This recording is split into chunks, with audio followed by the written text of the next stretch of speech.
Hey everyone, welcome to Embers Rising, where we fan the flames of love and business today. I'm your host, Wendy J, and I am so excited for you to join us on this illuminating journey, talking about couples fueling their life and business together. And today I want to bring on a special guest, someone who shines a light on my life, who is not just a collaborator or a partner, but we have nurtured ideas together. We have faced challenges together. We have discovered that our bond goes way beyond the boardroom. Meet a fiery entrepreneur who seamlessly merges affection with ambition, a staunch advocate of genuine respect, and someone who lives by treat others as you'd like to be treated. Stepping into the spotlight, my business ally, my life partner, and the spark to my ember. Meet and welcome David Tucker. Wow, thank you for that introduction. As you were saying that, I was really hoping, Wendy, that it was going to turn out to be me, because if not, this would be a super awkward episode. But yeah, let's jump in. What are we going to be talking about today? So today is all about love and launching and really couples fueling their life and business together. And I kind of want to jump right in here. I'm looking at my notes, talking about, first off the bat, asking you a question. What does couple entrepreneurship mean to you? Let me get this straight here. You're going to put me in the hot seat and you're going to be interviewing me. Totally. And so is that what's going on here today? Totally, yes. All right. So what does couples entrepreneurship mean to me? And, it's a lot of things, but the thing that comes to the top of my mind immediately is unfair advantage, right? And I've said this over and over again. I've just observed when we work with businesses that have couples in it, they just seem to move so much quicker, right? And I always say 2 hearts, 1 fortune, right? But the reason that is, couples have the ability, they have that unfair advantage to be able to move quicker, right? Because your business and life is integrated at all times. So their speed, you also can adapt to change, right? You don't have that typical business like mindset where change shows up. You all have to sit around and have a meeting and vote on it, right? We can sit down over dinner and pivot, and make that change. So that's another item. And then the last thing is celebration, or, that shoulder to cry on, right? When something goes right, you immediately have, someone that you can give a hug to, which would be super awkward in a normal business situation. And you also, when things go wrong, and they do often, you've got that shoulder to cry on after work. And your partner knows what you're talking about, right? It's not like the traditional relationship where you go home and your partner has their own stuff going on. So for me, like if I had to sum it up, Wendy, unfair advantage for the people that are couples that are entrepreneurs that work together. That's awesome. I mean, when I think of, couple entrepreneurship myself, I really think of 2 people making a big leap into working together. And there are a lot of balancing acts that have to happen in a relationship to successfully maintain a personal relationship and also that working relationship. So this is right on the game plan with today's conversations. And I want to jump into really a segment that is near and dear to my heart, because I always feel like as you're moving through entrepreneurship, there's always endings and new beginnings, whatever you're moving through. So how do you, David, think about business together when considering endings and new beginnings? It's an interesting question. And so just for the audience, when we started to talk about this episode, endings and new beginnings was like the last thing that we wrote down when we were going to start to script this. And then what bubbled up to the top was the fact that it's almost the same thing, right? And one of the things that we have together as a couple right now in this time in our life, in our business, we have had this incredible ending of a partnership with an outside entity that just came to an abrupt, screeching tires halt.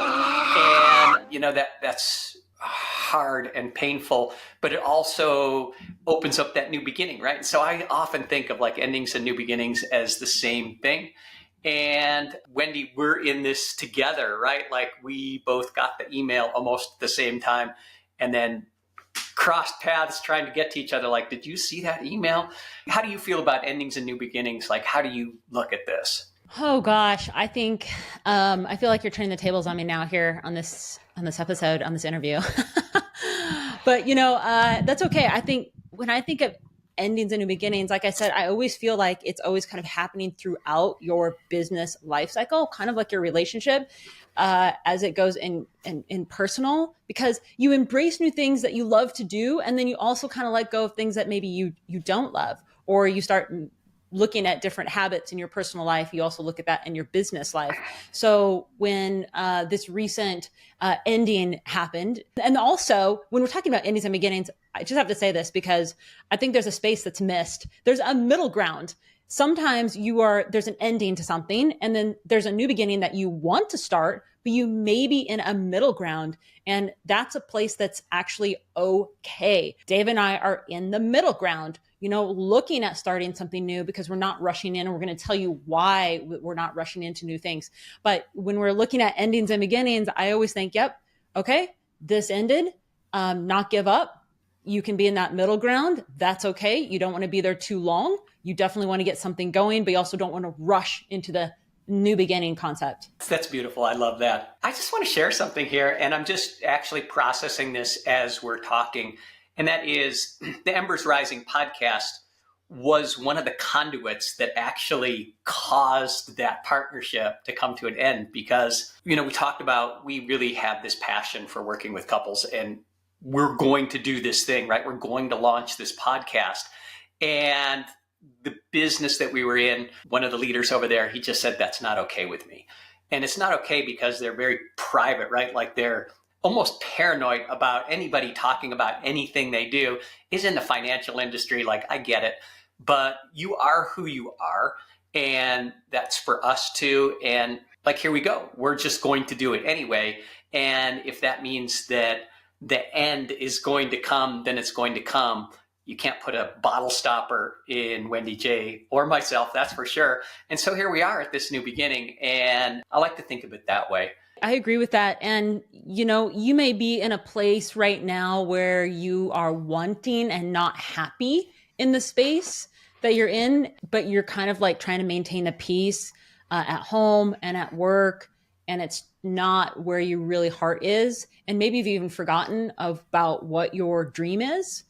And that's okay, but you can't continue doing that too long. You've got to dive deeper into yourself, take a moment and ask yourself, really, where do I want to go? Because without that, you really can't start a new beginning to something. You're still in that same space of unhappiness, or you may be afraid to actually start something that's new, or afraid to even step into your manager, your leader, to help make a transition. And by the way, when we're talking about this, I think about the two of you may be working two separate, different jobs, and now you're talking about merging your life together in a new business.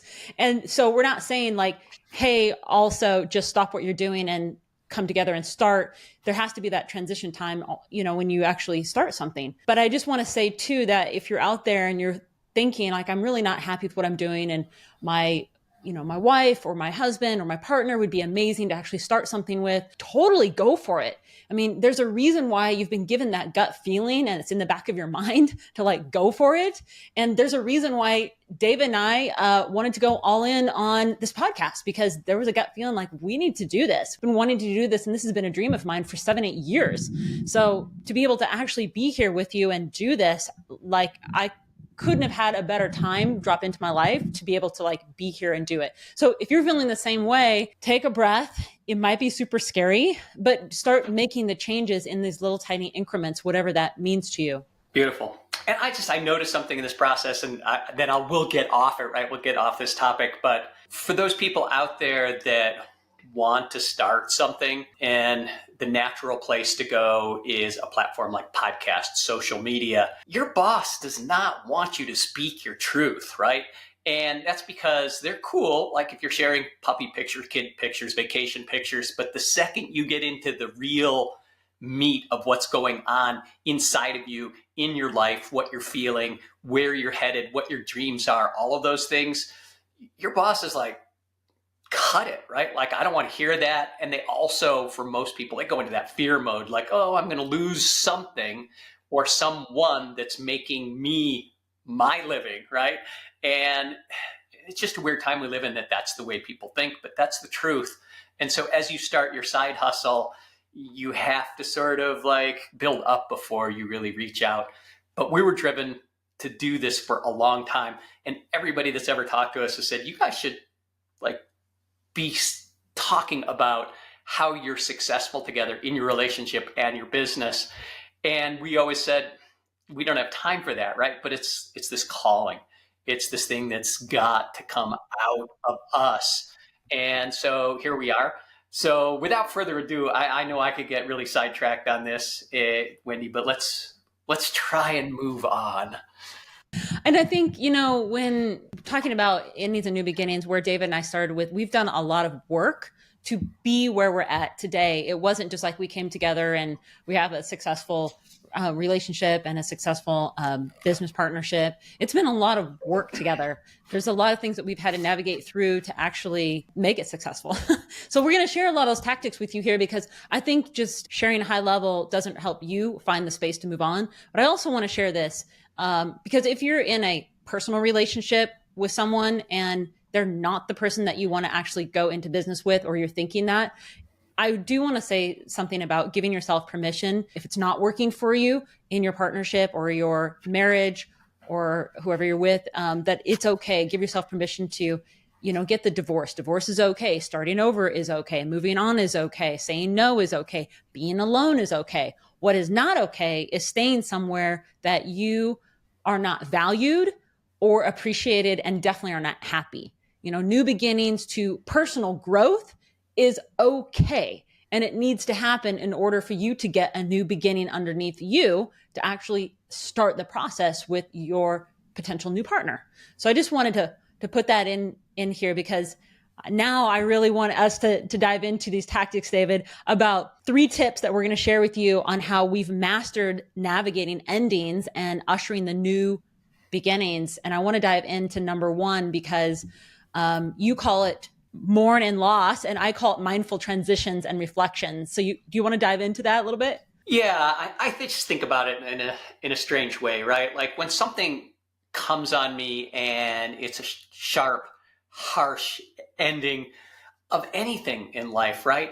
You have to step back and just say, I need to take some time to mourn this loss, right?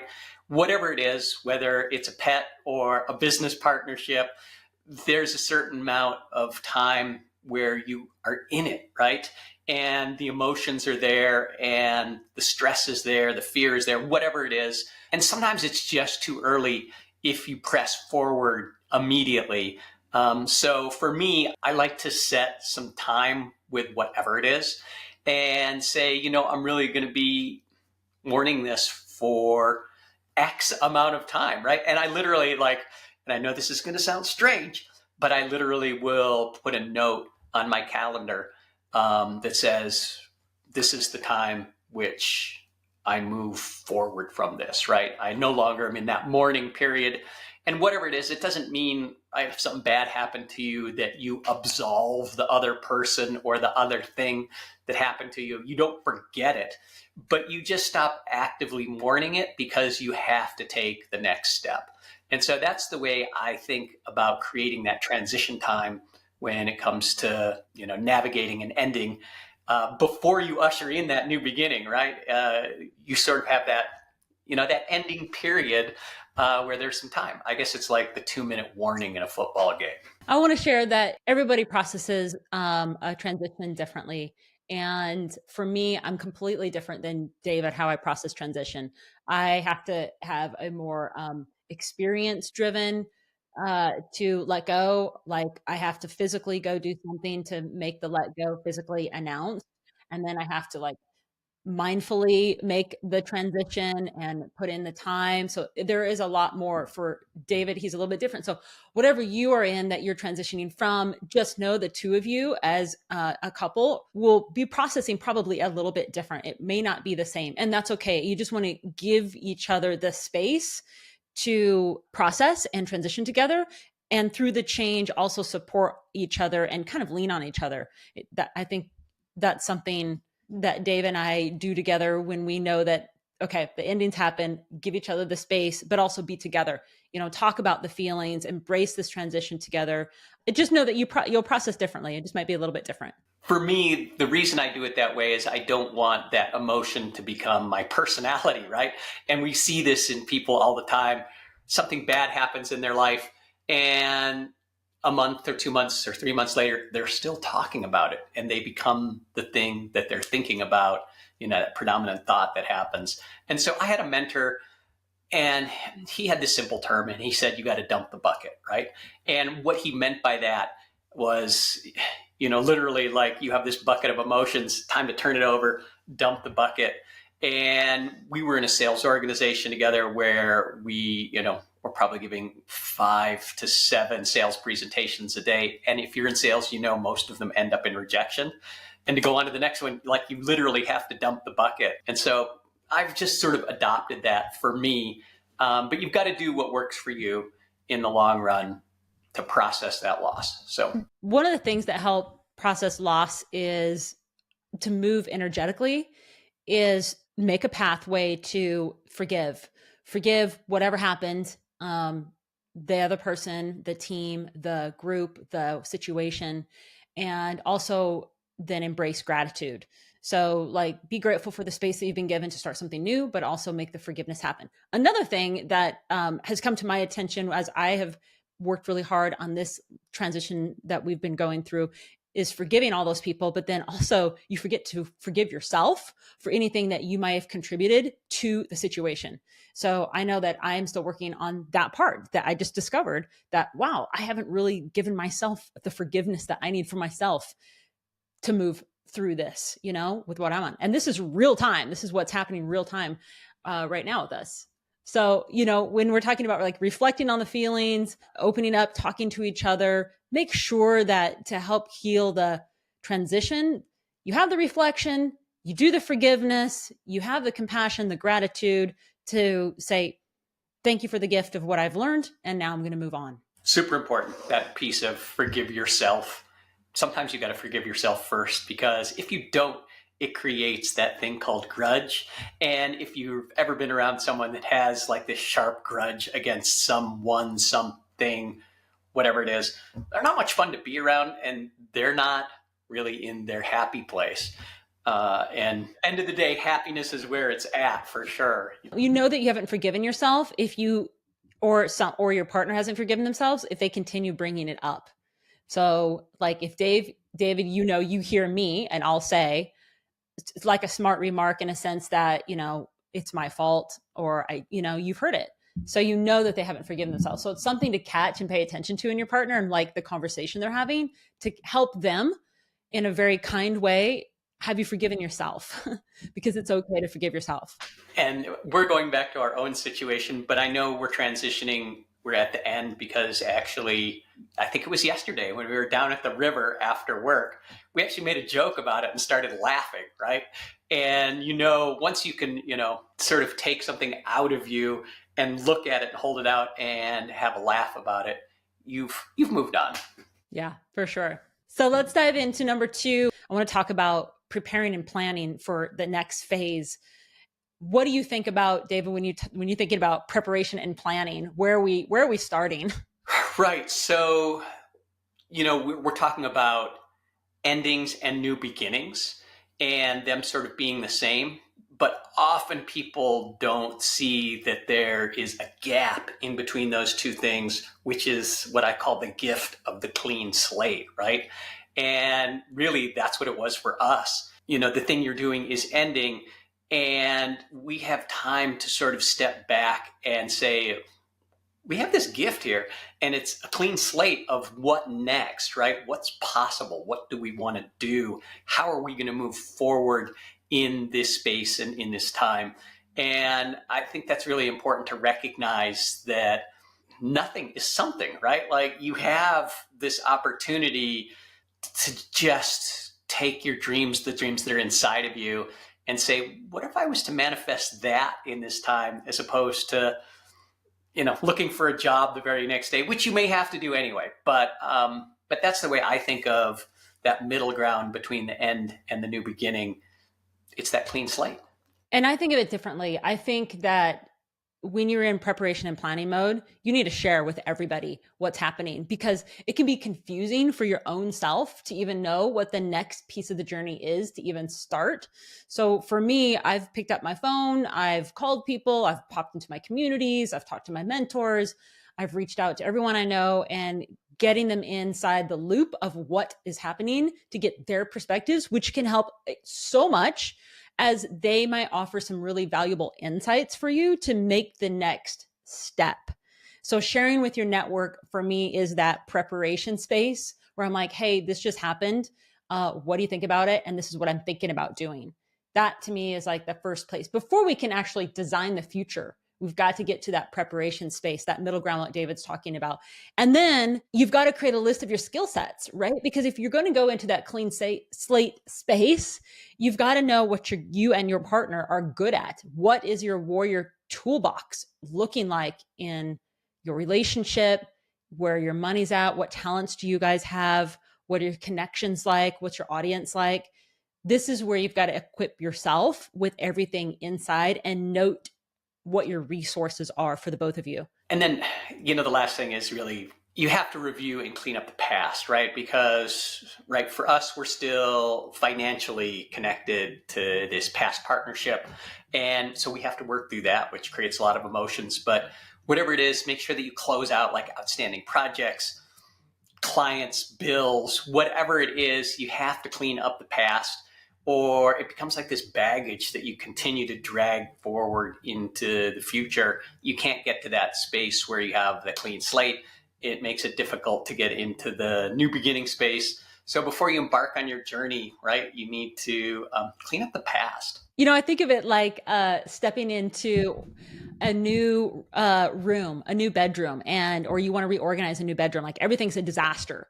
Before you can actually get the picture of what you want in the new vision of the new bedroom or living room, you've got to go through and prep and prepare, like clean up all that stuff, put everything away, and then have the vision of like, where are we going with this new room? That's where you are going with your new life.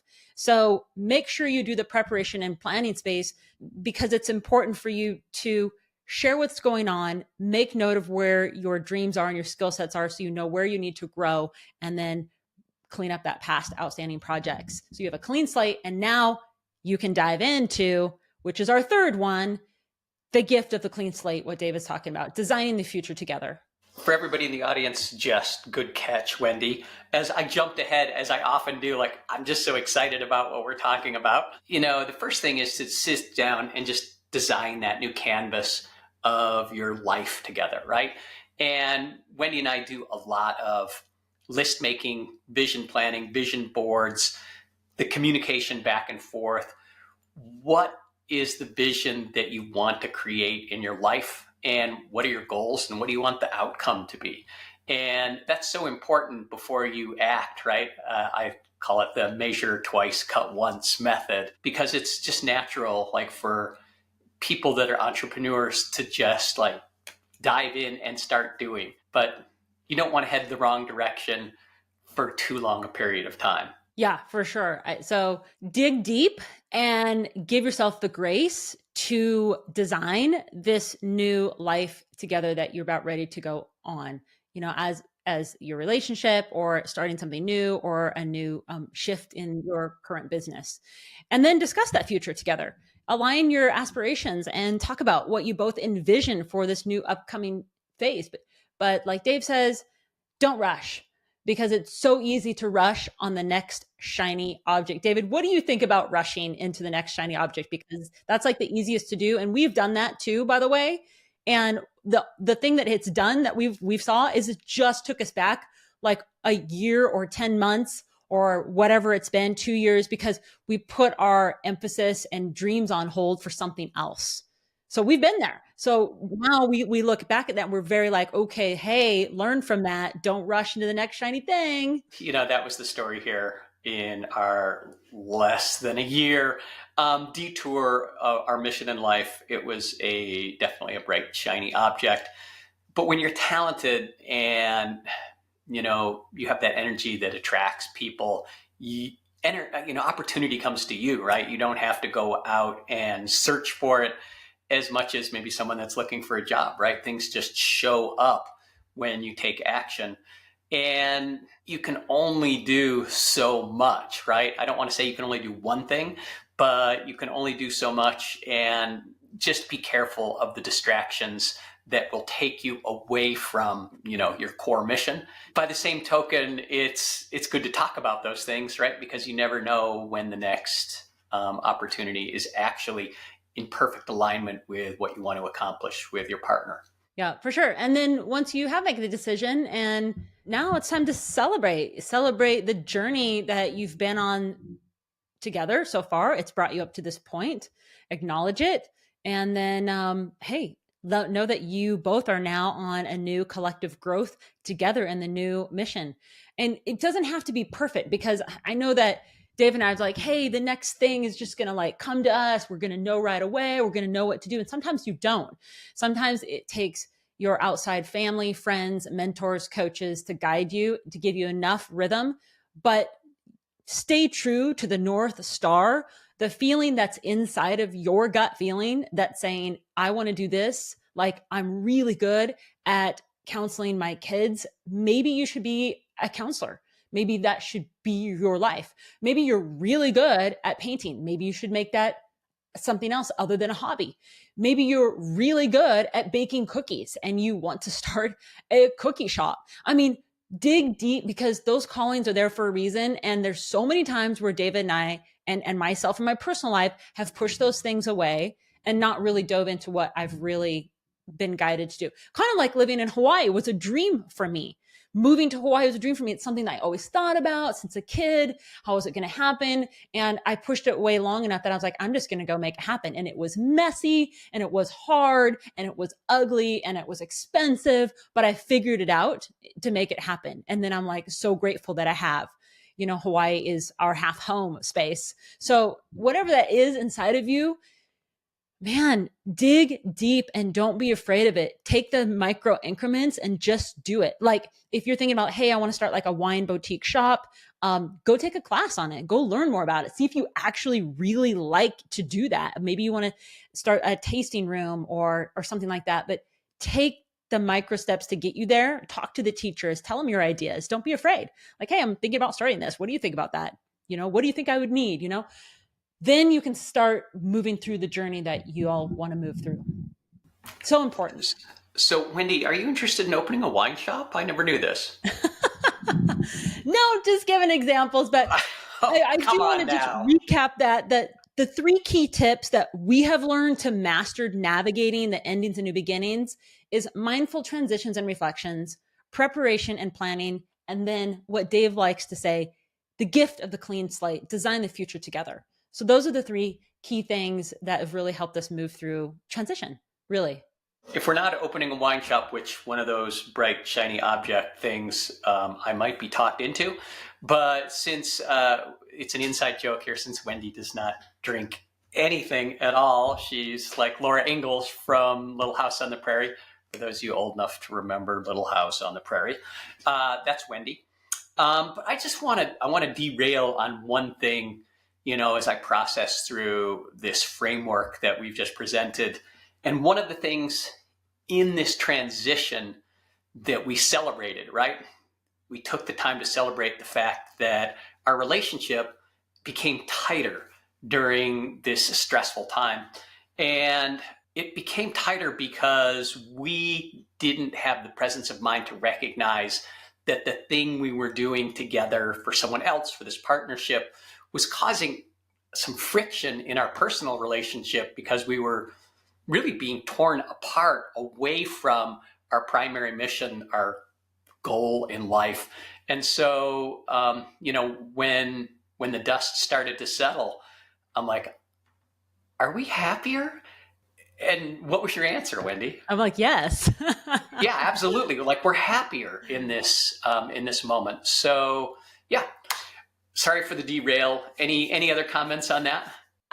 That's a great reminder. And I think anytime that you trade your dreams for somebody else's dreams, pay attention to how it's affecting you and your relationship, because that's what happened to us. I traded a dream to help someone else build their dream, and I let go of my dream, and it really bummed me out. And I thought that I would have support from my friend to support my dream at the same time that I was supporting his, and that didn't happen, and that's okay. But I think it's important to be tuned in enough to watch your relationship, because Dave and I kind of went down a path that we were into some pretty heavy like couples counseling, and probably didn't need to go there had we been in something that was so stressful for us. We were really all eggs in the one basket going for it hard, and it was really hard on our relationship. So sometimes you can start something new and you don't realize the harshness that it can be, and it might be the wrong thing for the both of you. So it's also, again, take a time out and ask yourself, what's going on? Do we need to make a transition here again? And that's okay, because sometimes we do it and you got to try it, and then you learn from it and say, okay, I learned from that. Now I'm going to try something else. So be flexible. Yeah. The last thing, when you trade your mission and your dream for someone else's, there is a culprit, right? You know what it is, like everybody shouted out at the same time, money, right? It almost is always money, because the grass looks greener on the other side. And face it, as a couple and entrepreneur, probably one of the reasons that you're doing this is to increase your financial resources, right? Because, right? Not all the time. Maybe you just love what you're doing and you want to make that different, that difference, that impact in the world.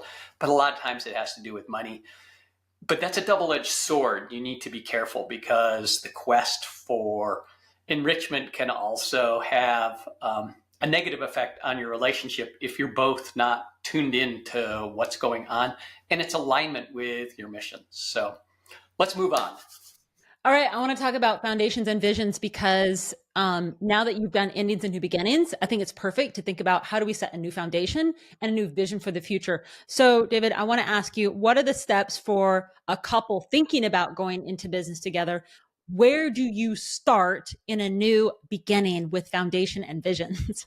This is an interesting conversation, because the relationship of a couple and the creation of a business are so parallel, right? In terms of things that need to be done and in terms of things that create conflict. A couple think about going into business, I think of these 4 things, right? These 4 steps, and I'll just name them and then we'll break down each one of them. But first is the outcome, right? What is the outcome you want to have? The second is, as a couple, what are your values and principles? And I'm surprised that when we bring this up with couples, right, you find out they're like polar opposites. The third thing is skills, right? And the fourth thing is rules of the game. And so let's talk about that framework for thinking about going into business together. And I'll just lead off with the first one, outcomes, right? And I think it's important that you sit down with your partner and you actually do some future tripping and talk about, all right, if we had the ultimate outcome for our business together, what would it look like today, right? Like, what does it look like 5 years from now, a month, 10 years, whatever your time frame is? What does the outcome look like? And really talk about that, because if you don't, from the beginning are both going in different directions, right? And, when you don't know where you're heading, right? If like you're a boat and you don't know what port you're heading to, no winds are fair winds, right? Like it just blows you around in a lot of different directions. So I think that's the first thing. And then let's talk about values and principles. I want to say something here on that. Okay. When you're talking about outcome, how do you actually see the end in mind? Because you're reverse engineering your vision. So if you're saying that you've got to know the outcomes, what are the tactics for you to know that you have the vision? Now you know the end in mind. Good. And there's that old saying, what is it? It's begin with the end in mind, right? And it's one of those common sense sayings, but common sense isn't always common practice. A lot of ships have been sunk because they didn't figure out where they were headed from day one. When I think of outcomes and you're designing your vision together, find another business that is similar to what you want to do and look at how they're operating. That may be the same thing that you are wanting to shoot for as your goal. And when David and I set out for New Beginnings, we're always asking ourselves, what is the end goal we want to get out of this? Like when I started this podcast, it wasn't just starting the podcast. It said, what do I want to get out of this? What do I want to do to commit my time and energy and bringing on guests and, being with y'all and creating a community? What's the outcome I want to have with it? So find the business that is similar to yours that you have in mind. And it might not be the same, but at least you have a direction of like, this is the vision. I think where we're going to go is we're going to have this cookie shop in downtown Durango, Colorado, and we're going to call it a Hawaiian name, and it's going to be amazing because this is our dream. At least that's the goal that you have in mind. And we're going to do it for like 5 years or whatever it is, or 10 years of have that cookie shop. When I think of outcome, that's the way I think about because otherwise it's really open-ended, and you have to know tactically, like what it's going to be, like draw it on a map. Like we're going to build this for a couple of years and then we're going to sell it.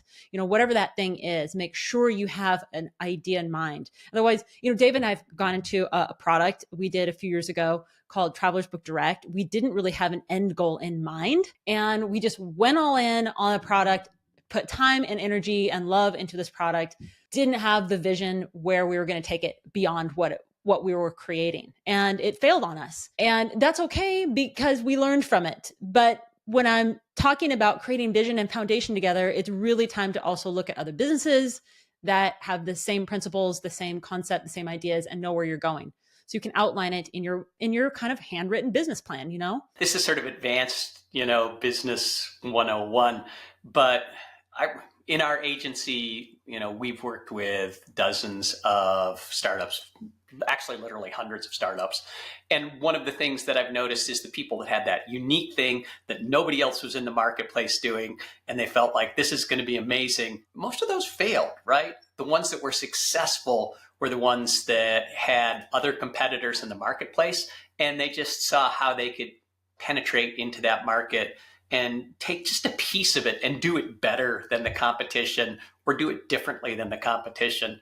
And so I think ultimately that's why Travelers Book Direct was not successful in the time frame that we gave it, because nobody else was doing it, right? It required the people that were in that to have a growth mindset, which is one of the most important things in business, right? But a lot of those businesses were just wanting to get stuff done. They just wanted a service, not an education. So there, I've derailed again, Wendy. That's okay. Talk about values and principles, because you had mentioned that, like, what impact do you want to have, and how are you? What are you providing to get money, and how important is that? What's your business look like? Can you talk a little bit about that? I mean, values and principles. We could make a bullet list of 1,000 values and principles and not touch on all of them. So I'm going to keep this really narrow here and think about just a couple of the things that you have to talk about. And one of them is, what do you and your partner want to accomplish? What's the impact that you want to have on the world? What's the impact that you want to have on your life? Crack a bottle of wine and sit down and really think about that. And it may take a couple bottles, because it's not going to come to you in just one session. Make sure that you sit down and document that, journal on it, and really start to plug in all of the things and future trip on, where you want to go. It's an important conversation, because so many times people, they think of a business, and before they even sit down and do that mental work of where they want to go, the impact they want to have, before you know it, they have like a logo and they've bought a URL and they're thinking, I need a website and let's get some business cards, right? I mean, I've seen that movie so many times. Any thoughts on that? Values and principles is such a big deal, as long as you know what they are for the business that you're about ready to go into. I think that's important. I think in your personal relationship, it's good to talk about, absolutely. And then also in the business side, what are the values? Because if you break one of those values or those principles, or one becomes a red flag, you're going against your own values. And that's not a good idea. And those red flags are going to turn into more red flags, which can turn into more red flags, which will turn into more red flags, which is not going to end in a very good space. So really knowing your values and principles. And if you're listening to this and you're saying, I don't even know where to start with that, go Google it. Find somebody else's values and principles and start there. Start creating off their values and principles and make it your own. Because I've talked about that in other episodes. Sometimes you don't know where to start. You don't even know how to visualize that or even think about it. And that's okay. Just find somebody else's and then start getting excited about being stimulated from inspirations and then make those your own. I love to have that on my phone so that I have just notes on my phone and this is what it is, because it helps me in one of the other episodes. I talk about red flags. I think it's episode 3. It's important to go know what if the values or principles that you have that you've written down are being compromised. And that's when it's like, okay, yeah, that is, I didn't even think about it. Or at the same time, you come up with something that's new for the two of you in your personal relationship and you write it down. It's fun to have that list. It's fun to have that list. You're going out to dinner and you're like, hey, let's just add this value piece to our life and our relationship that we're so proud of, Absolutely. Cool. One of the other things that I'm going to throw in here under values and principles is money, right? How important is money to you and your partner? And, disclaimer here, right? Like money isn't everything. We work with people that want to start a nonprofit. They want to go and they want to have an impact to, end hunger or a medical condition, something like that, that probably isn't going to be super profitable in terms of dollars and cents personally. And that's okay, right? Because their mission in life is to elevate a cause, a country, a person, a population, a group, whatever it is. And I think that's super cool as long as it, is bringing you happiness, right? But you got to have that conversation because one of you is like, I want to do this for the money. And the other person is, I want to do this for the cause. As long as we, have a tent over our head, we're good. You're going to have a little friction there. So have the money conversation and talk about where it is you want to end up.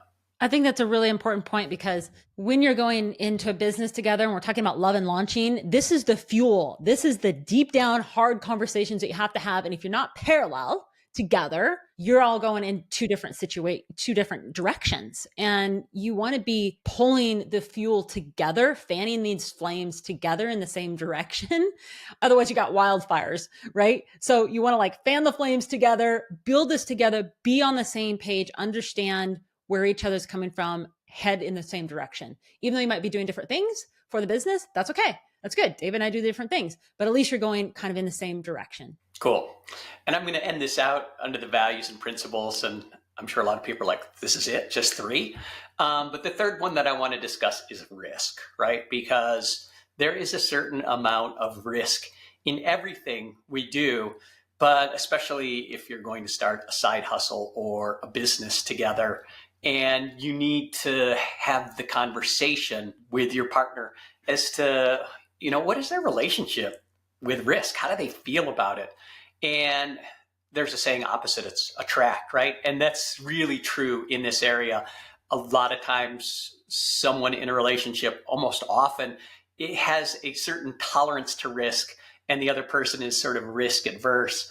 And it depends what you're doing, right? You can swap it out. There's risk in money, there's risk in time, there's risk of your relationship, all of those sorts of things. And so talking about that will help you make the right decisions in the type of business and how you pursue it. Some people are like, hey, let's burn the boats, quit our jobs and go all in.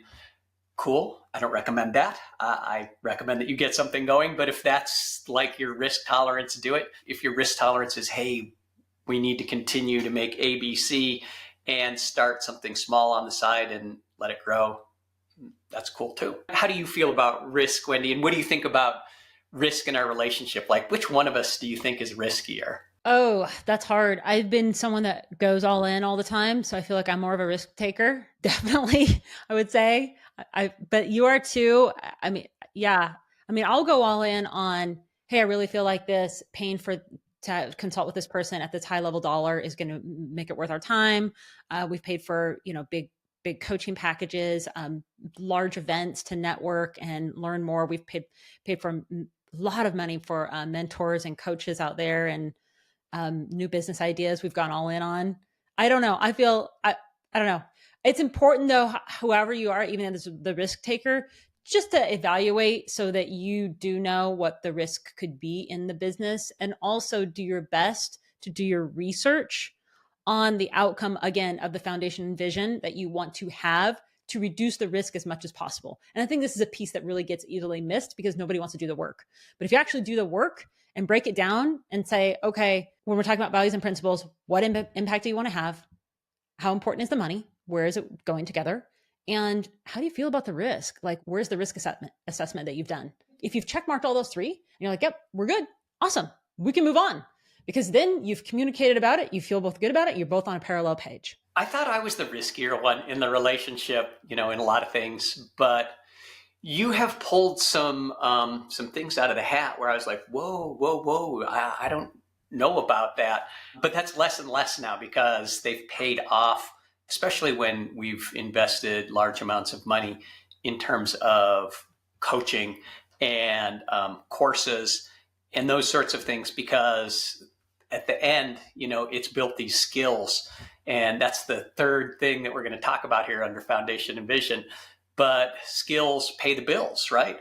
And we have skilled up in so many different areas. Like, I don't even recognize myself from before I met you, right? I can do and pivot and be in so many different spaces that I just wasn't comfortable in. So let's talk about skills. Let's talk about skills. I mean, this is where, you've mentioned to me how important it is when couples are thinking about doing business together. What are you both good at? What's the list that you need to jot down to make your assessment? Is that where you're thinking? Yeah, I am. I mean, I always say skills pay the bills, right? And so the way you create value in your business together is, as a couple, is you have a skill set, right? And hopefully you've built your skill set, or you're working toward building your skill set so that you're in the top couple percent of people that do it.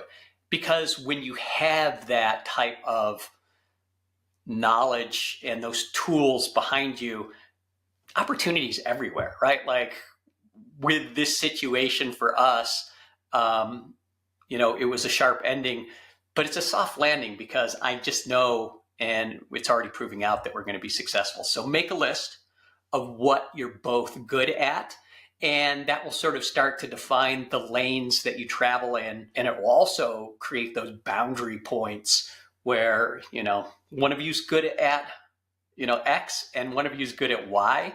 And maybe you just stay to your lane, right? I think you have to ask yourself, are you both a good team? What can each of you do? Think about, like Dave said, what are you good at? And then what are you not good at? Maybe one of you is super creative. Maybe one of you is more on the financial side. Maybe you're both creative. And then what you're not good at is probably the pieces that need to be hired out. And if you're like, oh my gosh, I couldn't even afford to hire out, remember, virtual assistants are available to help you in so many different areas. But you need to decide where your teamwork is going to be, because this is what's going to drive your success, is if you can find a balance. It's important to find the balance. If you don't find the balance, then it's a lot of rock and road and a lot of like cuts and scrapes with each other in personal relationship and on the business side. So you have to find a balance to make it work. And this is what Dave and I talk about all the time. We work on this all the time to make it successful for us. We know the areas that we're not good at. We also have a lot of, I would say, wind in the sail adjustments where we've got to pull the sheath and be like, hey, we need to go this direction, or have you tried this direction? So I think it's important to be a good team, know what you're good at, but then also know what you're not good at so that you can get that area covered and find the balance. First of all, go to ChatGPT and type in, traditional business structure. What are the different departments you have to have? Doesn't matter if you're just two people. It's really the same as a larger business. And you'll start to discover what neither of you are good at. And those are usually the anchors that will drag your business down, right? Like if neither of you are good at operations or neither of you are good at time management, it's time for one of you or both of you to step into that space and acquire that skill because it's necessary in business. And we all have this sort of like Pollyanna thought about business when we first go into it. I know I did. I was really, really good at SEO, right? And I said, I'm going to start my own agency because I love doing SEO. I love, seeing the results. And what I didn't really think about was it required a lot of things that had nothing to do with SEO, right? Like I needed to create a billing system and an invoice system, and I needed to create communication channels and operations, and I needed to hire, and I needed to, find space and just all of these other things in business. And what you find when you go into business is the thing you thought you were going to be doing is a fraction of the time, right? The rest of the time you're doing all of these other things like creating a corporation and filling out taxes and talking to your accountant and, just all of these things. You're like, this was not what I envisioned it to be. And so knowing that going in is just going to help you skill up or hire it out. And in the beginning, you'll probably need to become moderately good at some things that you have no interest in until you have the revenue base to be able to hire someone to, fill that role. And if you're listening to this and you're already in a business and you're like, hey, I already know all of this. Like I've been in business for 20 years with my partner. I just want to get it better. We get you. We understand that as well. So if you are in that space and things are working out, but you just want something a little bit different, we do have some nuggets in here that we're going to share with you when it comes to this next section, because this is where we find the conflict happens a lot when rules, like David had mentioned, are crossed or they're not created, which are like the boundaries pieces. So I want to dive into your rules section because this is kind of my favorite section. I don't like to call it rules. I like to call it the game plan. I like games. So I like the game plan of what we're going to do. But if we don't have it, this is where the conflict starts. Yeah. We still struggle with it. You took a big gasp there. You were like, oh, wow, that was a big whoa. Well, my base model is a rebel, right? And rebels, we don't really like the rules. Now, Wendy, your base model, your base communication model is a harmonizer. And harmonizers are much more in tune with the rules of the game. But what we're talking about is when you create a business, there are finite rules, right? That are absolutes that you have no input on, like paying taxes, right? And then there are infinite rules that you can create for yourself that are an agreement between you and your partner. And I think it's important to come up with as many of these rules, boundaries, however you want to frame them around all the different things in your life. Or at a certain point in time, one or both of you will feel unheard, you'll feel unappreciated, you'll feel like you're getting your toes stepped on. And yeah, it's going to happen anyway, even with a good rule set. But it's a beautiful time for you to define the game and then create the rules around it. So you're both playing at the same speed, right? Because ultimately you're not trying to beat each other. It's a team sport. Yeah, for sure. Like I said, I love calling it a board game, and you have to have the game rules in place. A role play, you need to know what your roles are, what's important to each of you, what does it look like together, who's handling what, who's talking to customers, who's making the product, who's talking to the team, who's doing what. This all helps make everything go smooth. You've got to have those rules. I always think of to me, gosh, so many board games I played as a kid. Monopoly is one of my favorites. Knowing where you're at in the game is really important. Again, you're not against each other. You just need to know where your strengths are and then where you're paralleling. It's really important on that piece. And if you don't have this plan, then you really can't trust each other 100% if you don't have a game plan, because the person that feels like they might be doing more work than the other person, then the trust is like breaking down, but they're not saying anything. They're actually not saying something because they're being really quiet and trying to keep it smooth. But like, gosh, they feel like, that person's really not doing as much as they should. And I'm doing everything myself, I mean, Dave and I have been there where we've had to make some adjustments. So having a game plan is important, and continue to talk about, hey, let's have a touch base. Where are we at on the game plan? And if you've done this in order, right, the outcome you want to have, that's going to create some rules, right, about where you're going. You understand your values and principles. And again, that's going to sort of define sort of the parameters of the rules. And the last is, your skill set, what you're good at and what you're not good at. And so that really helps delineate where the skills or where the rules are going to fall. And then you just sort of fill in the blanks. And it's okay to change rules, and it's okay to make up new rules as you go along, right? So you start with this base set, and then as you grow, you realize what you didn't realize at the beginning.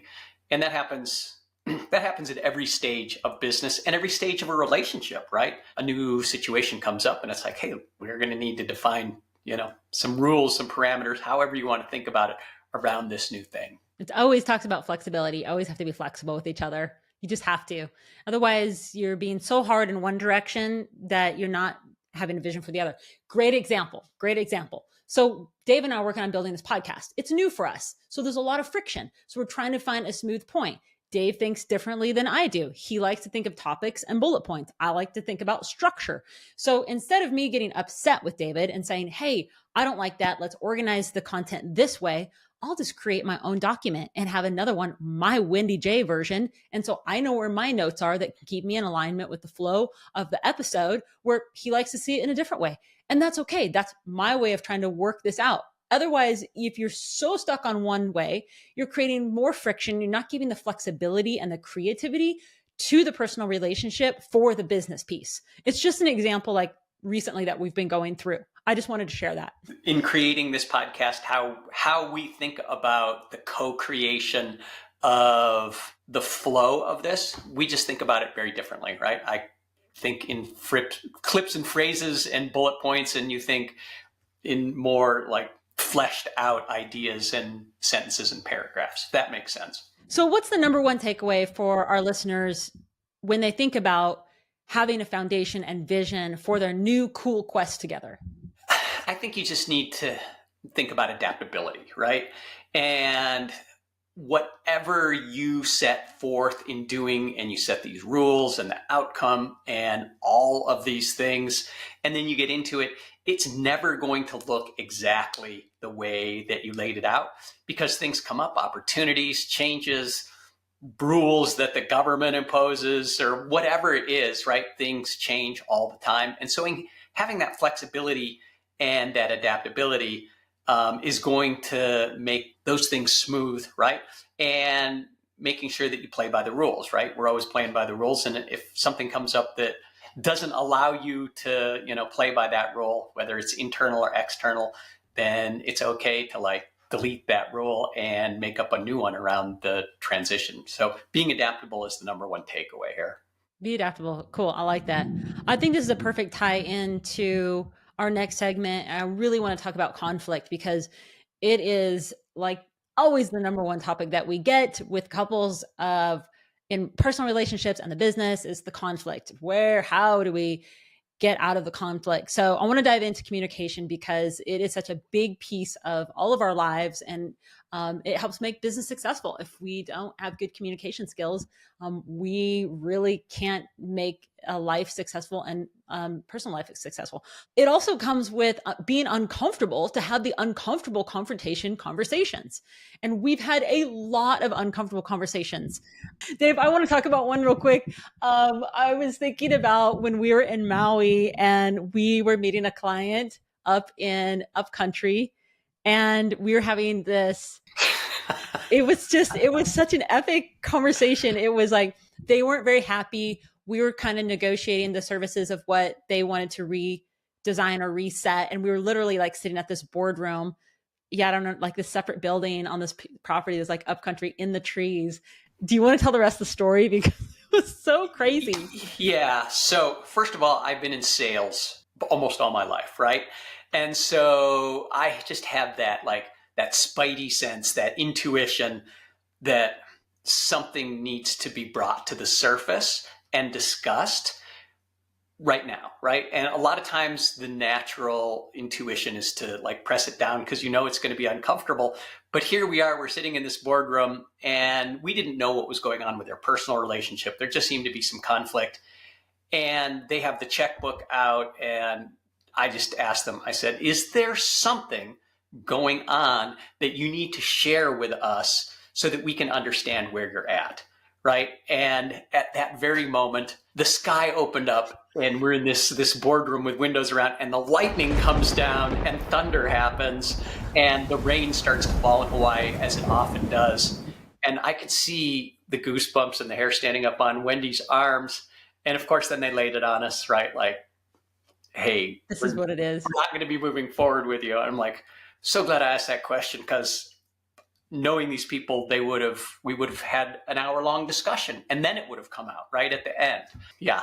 It was definitely an uncomfortable confrontation, but it was one of those jobs that we took that the gray lines were crossed and we did more and more and more and more and more and more for very little. And the job just kept getting more and more and more. So we had to like, hey, let's cut this off. Like, this is like, we didn't set our own boundaries with ourselves. We've learned from it, but it was definitely one of those uncomfortable confrontations that thunder strike, that crack in the sky where it's just like bang. And we don't get often big thunder cracks in Maui. So when that happened, it was just like, I mean, we were all jolted at the table, like, whoa, that thundercrack. And literally we wrapped things up in less than 5 minutes and we were walking out the door. And we were just I remember driving back to the North Shore going, wow, that was so uncomfortable conversation. And I don't know if I said it in these words, but after they shared with us where they were at, I said, well, all that's left is to write us our final check and we'll be on our way, right?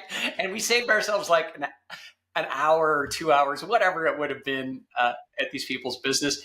And it's an interesting story because all of the things that we've talked about now, if those people had had these conversations, we wouldn't be in that position because they had no clarity about where they were heading.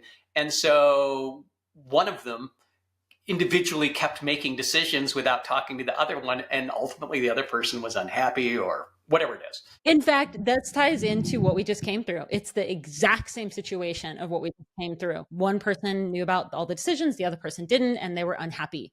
And I really believe in over communicating. And I just couldn't say that more about over communicating and also setting your boundaries. What happened in Dave and I's recent situation, we became a catch-all department, and a catch-all department that was willing to do anything and everything, which really was not in alignment with what we agreed upon on the project focus.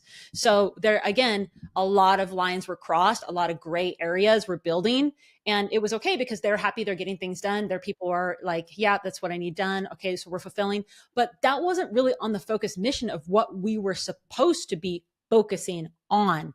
Those were gray areas. And the breakdown was in communication, right? Do you agree, David? If had we more communication to talk about what we're working on, we would have had a lot of boundaries more set.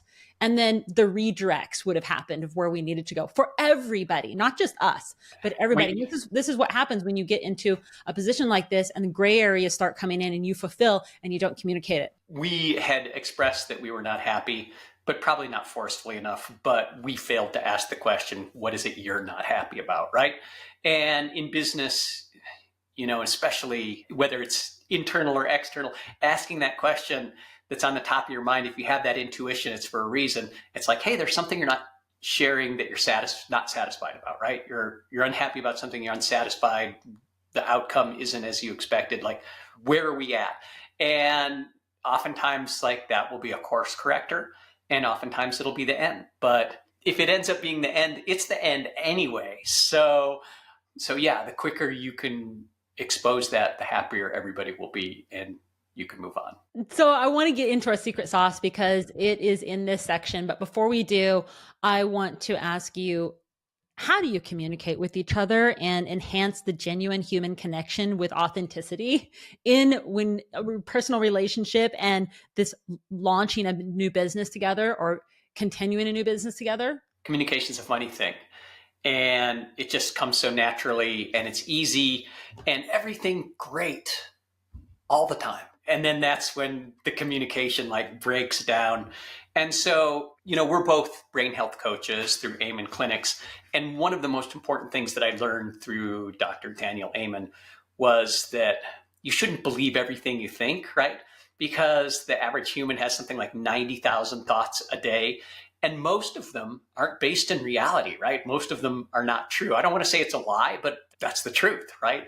A lot of it's just that made up chatter that's in your mind. So when it comes to conflict in communication, I think it's important to differentiate between conflict, concern, and preference, right? And oftentimes those things feel the same way. Like, let's go out for ice cream. I want chocolate. Oh, you want vanilla, right? Like, that's just a preference. Or you don't want ice cream? Now I'm being concerned about something that I shouldn't be concerned about. Or maybe it's my birthday, I'm dead set on having ice cream, and you say no, right? Now maybe we have a conflict. But those are different levels of pushback, of differences. And you need to be able to identify those, because concerns and preferences, they just need a quick course correction, and you can move on and not make an argument out of it, which we see so often, right? You take just the smallest thing and it blows up into this massive conflict when it didn't have to be. So internally for us, when it comes to making decisions and resolving conflict, we have this value system around best idea wins, right? And it doesn't matter if it's my idea or Wendy's idea or one of our employees' ideas, right? Someone that works with, or even an outside coach, right? If it looks like the best idea, that's the one we pick. Oftentimes, that's actually the best way to resolve things for us, and the outcome long-term is better. Am I starting to ramble here on this? You're a little bit rambling. You're a little bit off, but it's all good. I felt that. I felt a little rambly there. I want to go back to the foundation of communication, because it is what successful couple entrepreneurship really focus on. When they build a strong relationship, they prioritize the communication with mutual respect and understanding between the two of you. And it not only enhances the business, but it also strengthens your personal bond as partners. And I want to share the ways that we have learned, that we have tested, that we've also heard other couples practice, that really makes a big difference. And then I want to share with you our secret sauce, because that's like the icing on the cake. But can I dive into a little bit of this, Dave? Because it really starts with one of our coaches really had helped set us up right for success way early on, is scheduling time to talk. And it's not only we can't say it enough, scheduling your business weekly meetings, if you need a couple of them a week, 2 or 3 of them, or maybe every day, and then relationship conversations, which we like to call personal share time or PST time. You've got to schedule time away to talk away from the business and then in business, because a lot of conversations got to happen in that space and not outside of the working hour blocks of time. So scheduling time to talk is definitely number one. Number 2, Dave, you want to talk about this one? So just setting boundaries around discussions, right? And, especially if you're going to have the hard discussion, whatever it is, it's probably made up in your mind harder than it actually is until it comes out. I don't like to surprise Wendy or anybody. I don't like to ambush them with something. So setting some boundaries around that is super important, so that people know what we're about to talk about and it doesn't come as a surprise. Does that make sense? And I think that goes along with scheduling. So what David and I love to do is we choose a day on the weekend, and we schedule out the next 2-3 weeks. We make sure we have our block time scheduled in to talk to each other. And that is the time when you bring up the discussions for business, is those boundaries around the conversation. So important. And one thing you can do is, if you have a lot of things on your mind, I want to tell David this, or I want to tell my partner this, create a list somewhere that you can refer to, so that when you have the conversation, you can bring that list to the table and say, or you can even break it down in categories, however you think, hey, I want to discuss, our next events. I want to discuss our next podcast. I want to discuss the next guest, or I want to discuss the client, or, whatever it is. Create that list, because it's not fair for him if he's working on a project, or fair for me, or fair for you if your partner's barging in on what you're focusing on. Let's say you're doing the books or something, and they're barging in about something. Unless it's an emergency or critical decision that has to be made at the moment, it really needs to be respectful. And that's why we're really sharing how important this is scheduling the time to talk and then setting boundaries around the discussions. So like if it's a personal discussion, make sure you have that on the personal time outside of work. If it's a work discussion, keep it within the work hours as much as you can. I know there's a lot of crossover because you're excited and you want to share celebrations and wins and things that people you've met and things that are happening. And that's okay too, as long as it's okay for the two of you. If, discuss it like, hey, we really need to set a stronger boundary around this, then make that time. So scheduling the time to talk and the boundaries is a really big deal. Really highly recommend sticking to those. For sure. And it's helpful, especially when you think about the differences between men and women, right? And I don't want to stereotype anyone, but traditionally guys like to talk about one thing, put it in the box, wrap it up, right? And be done with it and move on to the next thing. And often women like to talk about like multiple things in flow and how they connect. And, pretty soon, like if you don't know where you're going, like for me, I'll just shut up, right? I'm like, we're like 10 steps away from the thing that I was trying to put in the box and, tuck away. So remembering those differences, different people think differently. And also between men and women, if that's the dynamic in your relationship, just remembering that can be super helpful. I also want to talk about openness and honesty when you have these conversations about being transparent about your feelings and concerns. The business matters between the both of you. And this really helps build the trust between the two of you, not only in your personal relationship, but also on the business side. This brings the partnership even closer together and creates you two on the same page. That's so important, is the openness and honesty, because there's so many times that David and I can go through and David hasn't shared with me something, or I haven't shared with him something, or I'm keeping it in the background, or maybe I'm frustrated about something and I hold on to it for months and he just sees that I'm agitated, but he doesn't know why, because I haven't actually sat down and say, hey, I'm really not happy with XYZ, or this client or this project is whatever. So really make sure you take time to nip this in the bud early, because otherwise it's going to cause a disaster down the road. And we've learned from that. So, and we continue to learn from it. And it's something we continue to practice. It's nothing I don't think you can like perfect. It's something like you continue to work on it. You both be conscious about it. And, when they say to you, okay, here's my spiel, and then say, tell me more. The greatest line, tell me more. Is there anything else I need to know? Right. And remember, men like to stuff feelings down. So you need to be aware of that. So the next thing here is active listening, right? And there's a reason you have 2 ears and 1 mouth, in my opinion, and that is you should be listening twice as much as talking.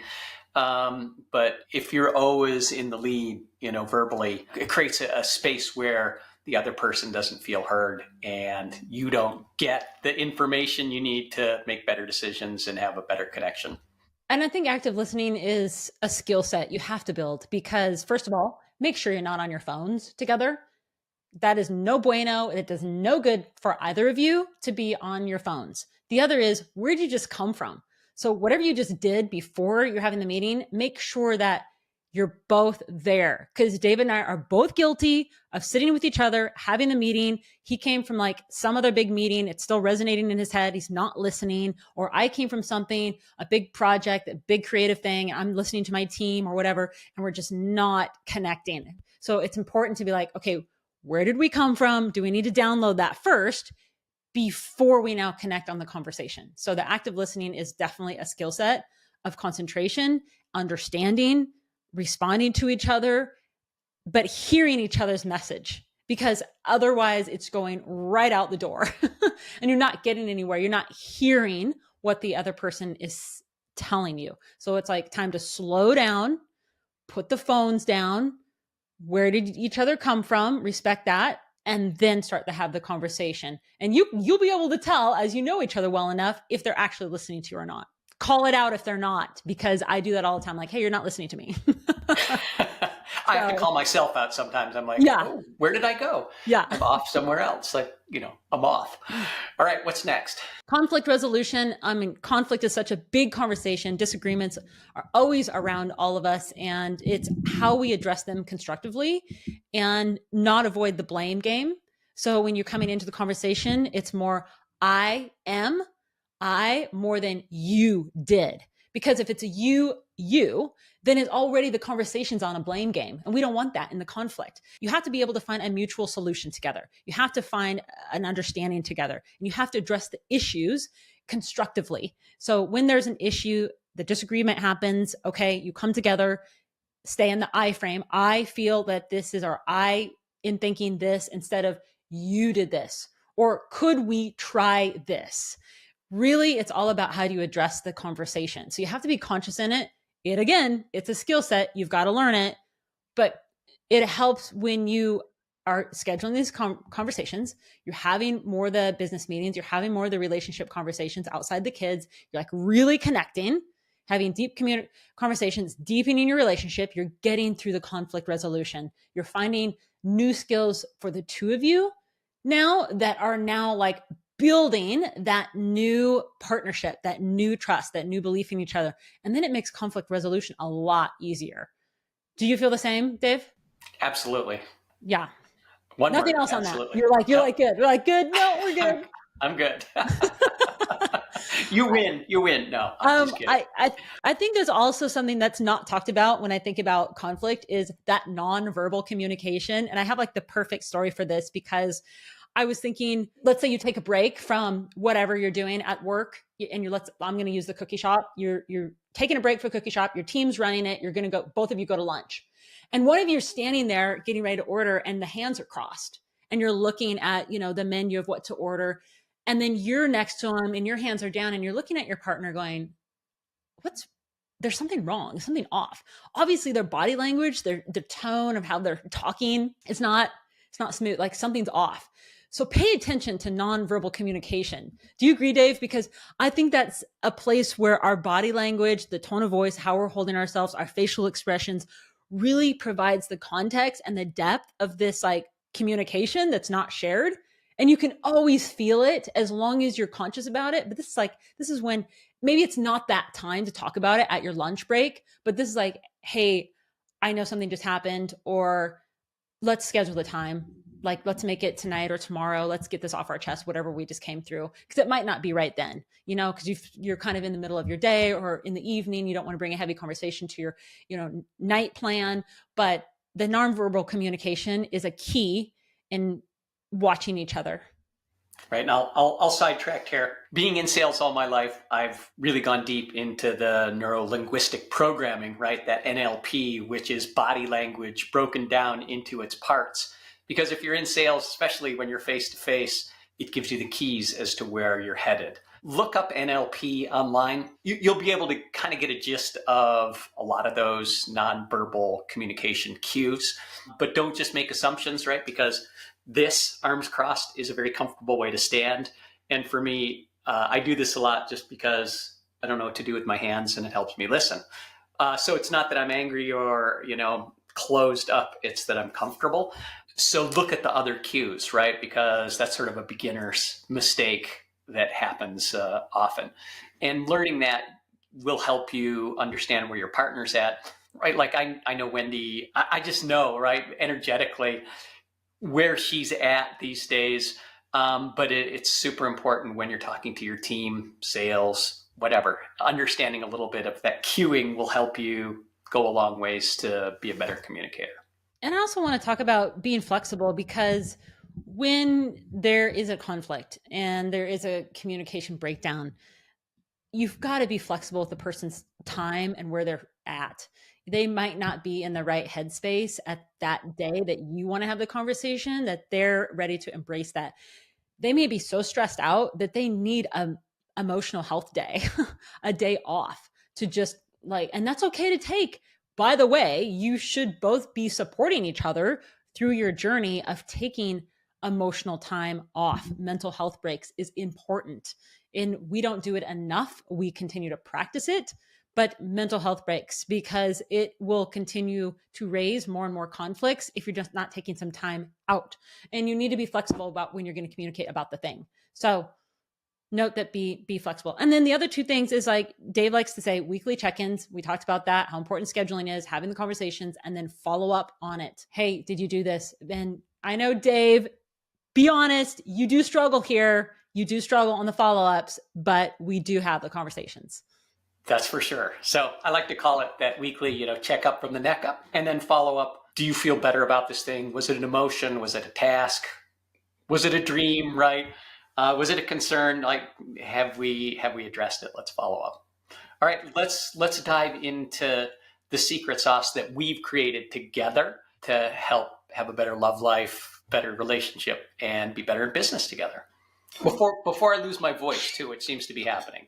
Here's our secret sauce. Number 1, listen more than you speak. Number 2, honesty is always the best policy. Number 3, tackle conflicts head on, but with love. And number 4, set clear boundaries between work and play. Number 5, celebrate every win, whether it's big or small, celebrate it, and know that communication is your bridge to success in the healthy relationship that you have together and the business that you are creating. All right, that's it. As we draw this episode to its close, I'm reminded of the beauty and the strength that comes from merging love with ambition, a theme we deeply explore today in love and launching a business. When two souls unite in purpose, the possibilities are boundless. In every flicker of an ember, there's a story waiting to be ablaze. So in our conversation today, I hope it lit a fire within you or reminded you of a couple venturing bravely into a world of entrepreneurship. So I urge you to share this episode by subscribing, leaving a review, and spreading the word. You're not just supporting us, you're reigniting the spirit of embers rising in others. So until we meet again, let your passions guide you, dream fearlessly, and remember, together in love and business, we can rise from mere embers to roaring flames. And as always, stay inspired and keep those dreams on fire. All right. Aloha. Aloha.